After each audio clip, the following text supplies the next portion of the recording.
Hi there, Stieg Strand Remax results. Let's take a look at Victoria's home sales from March of 2025. Here we go. So in Victoria, how many months of existing supply? So this is called the supply. It's sometimes called the I always get those wrong. Absorption, okay, rate, and what's the other one? Oh, saturation. So this number, okay, is really important to the marketplace, but it's got three different names. So supply, absorption, saturation. What is it in Victoria? It's 2.0 months. Okay.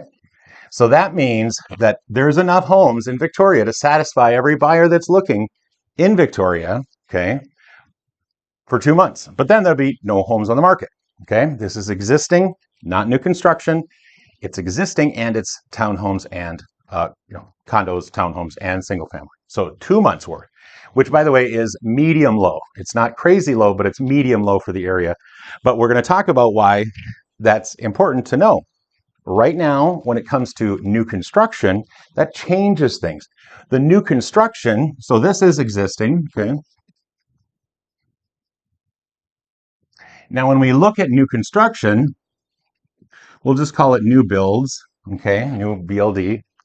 Um, there is a few more homes on the market. There is a 5.2 month supply.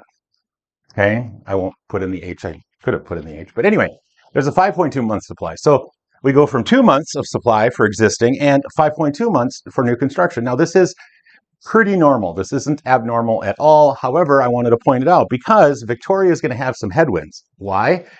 The existing market in Victoria is going to have to fight theoretically with new construction because there's a lot of new construction, or relatively a lot, and there's more than enough to satisfy the demand of new construction at this time, but existing has to fight with it because when you put a home on the market and there's something similar but brand new, you're going to have to say, honey, gee, I don't want to. Do you want the new construction house? No, I'd actually rather have a more mature house. My house was built in 1984, by the way, so it's just falling apart everywhere when you really get down to it. And there are times when I go, wow, I would sure like a brand new construction home, and I can just kind of let it rot for 20 years when they don't really rot because they're not made out of wood. But just kidding. They are made out of wood, but not as much as they used to.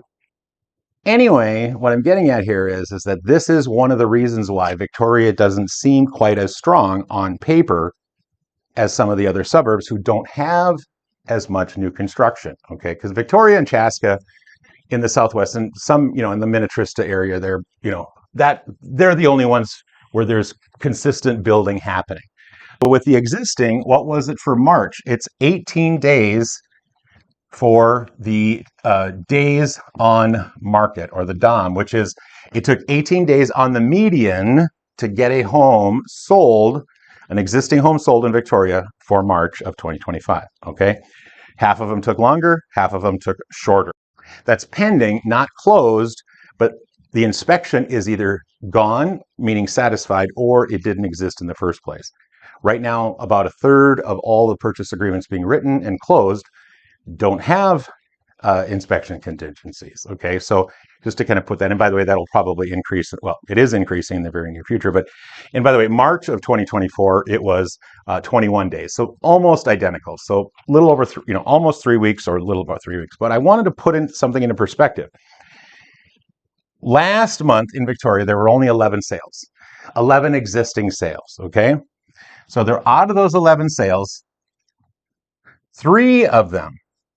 Okay, so I don't know, what is that, 20 plus percent? 3 of them. Okay, so I mean, we're talking about small numbers, but this is how sometimes numbers can be deceiving. Out of those 3, they were on the market for a cumulative total of 398 days. Okay, so when you look at those statistics, you say to yourself, well, that we can't really use that as a comparison. I understand, but guess what? It is in this number. So when you take out some of these, and which by the way happens, I mean, most these homes were on the market through the holidays. And I don't know about you, but when you have relatives coming into town, there's only a small percentage that want to go shopping for homes. So there are 71 homes on the market in Victoria, on the marketplace in Victoria. 48 are new, okay, and 23 are existing or old. 48 are new, 23 are old. And of course, old could be, a year or two. But my point is that right now the marketplace has, 2/3 in this case, new construction. So that's going to impact existing sales because you have to compare for that. So when we look at price per square foot, it's virtually stable. It hasn't really gone up or down for Victoria in generally. For existing, prices of new construction has actually gone up. If you look at it year over year from March 24 to this March, it's actually gone up about 4%, which is interesting. In 2024 in general, New